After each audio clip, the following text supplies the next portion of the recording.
What's up, guys? Welcome back to Amazing RC. It's your boy Brian, and I got a ton of really cool stuff that I gotta tell you, most of which is about our Gen 7 Pro here.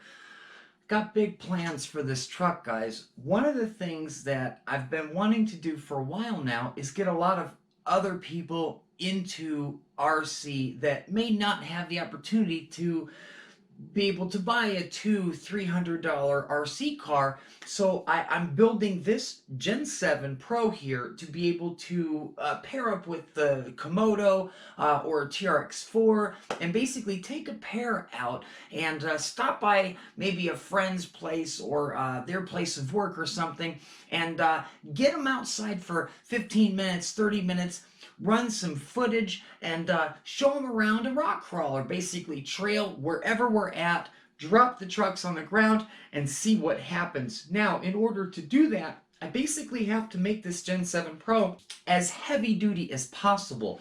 Now, one of the things that I found out about this truck as soon as I bought it is that the turning radius, well, it's lackluster at best. So I took a look under the hood when I started to turn it back and forth, and the very first thing I noticed is that the steering linkage was actually mounted on the back side of the servo horn. Now what that did is every time I would steer back and forth, that servo horn and the bolt on the back of it would get really close to the bottom side of the servo.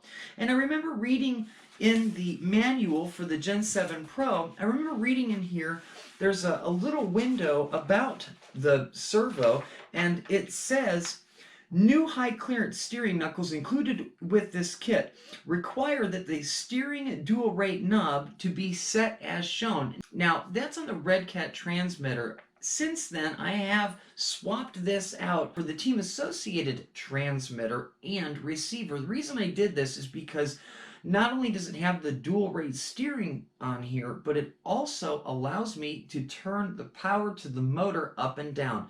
Now that's going to help me getting somebody who's brand new to RC the ability to start off slow before they can just pull the trigger and do a wheelie and the truck takes off. So I can regulate the power to the speed of the truck from the transmitter. That's why I did this. But this team associated also has the dual rate steering. So I knew that the first thing I had to do was basically take that servo and mount it a little bit further back on the axle. One of the things I noticed with the stock servo plate is that it's made out of aluminum. And I thought about just popping 3 more holes in it, moving the stock servo plate back just about a quarter to a half of an inch, and everything would be said and done.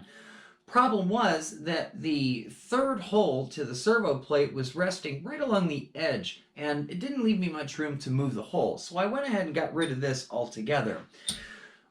Most of us have a ton of extra little plastic and nylon bits hanging around, so I went over to my steering servo bin and I found an axial servo mount, and that's what I used to mount the servo in here. I basically matched up 2 of the 3 screws on top of the axle, and I drilled those holes and matched them on the underside of the servo mount, and basically mounted the stock hex fly servo right back to the axle. And I did it about, I'd say, 3/8 of an inch, maybe a half of an inch back, and that allowed me to mount the linkage to the front of the servo horn. Now, with moving the servo back and mounting the servo linkage on the front of the servo horn, as you can see, it all but completely fixed the steering. Now, I have full steering all the way back and all the way forward, and I still have quite a bit of room on my dual steering rate if I want to crank it up anymore. However, I still run the risk of breaking something on maybe the servo horn just because there's so much more steering capability out of the servo. One of the other things I'm really trying to do for this truck is make it lighter. When I first got the truck, I noticed it was very heavy. Now, obviously, carbon fiber is going to be the way to go to lighten things up. One of the things I noticed about the truck right away is that the battery tray is, well, it's solid steel and it's extremely heavy. That I replaced with carbon fiber, of course. So I strapped carbon fiber plate from both sides of these wheel wells here, and it stiffened things up because when I removed this battery plate, it actually attaches itself to both sides of the frame and it gives rigidity to the truck. And that obviously is very important. So now with the steering all but fixed and the carbon fiber battery tray, I also took out the 14 tooth stock pinion gear and moved down to an 11. That's going to give me quite a bit more torque. We tweaked out the shocks a little bit, swapped the springs out. To be quite honest with you guys, I think that this truck is ready for other people to use. Now, I took it out just the other day and got the last video that you guys just saw. That was over at Nantahala River, and I had a great time. Truck ran perfectly, and I already had the tweak to the steering. So I know exactly how this truck's going to perform.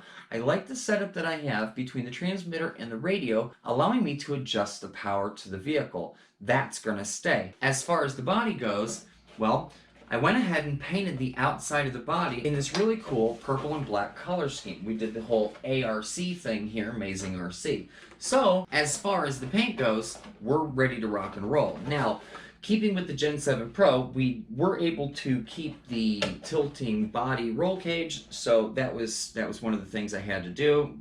It's a Gen 7 Pro, it's kind of what it does, so I wanted to keep it that way. Now, one of the things I am going to change is I am going to go back to these plastic axial beadlock rims. We're going to keep these axial Falcon tires on these rims. Now, these aluminum rims are going to go with stock tires to the Komodo, and they're going to go on the Komodo. So that's going to be the setup for this vehicle. I'm real excited about this. You guys are going to see one of the very first videos in this series very, very soon.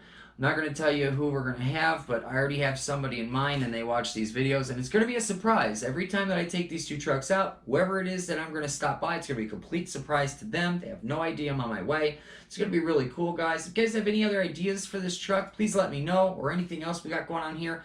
We are going to take out some other vehicles. I kind of got wrapped up in the Komodo, guys, and I apologize for that, but man, I love that truck. So, I got other stuff going on here with the E-Max and the X-Max. We're going to get other stuff going.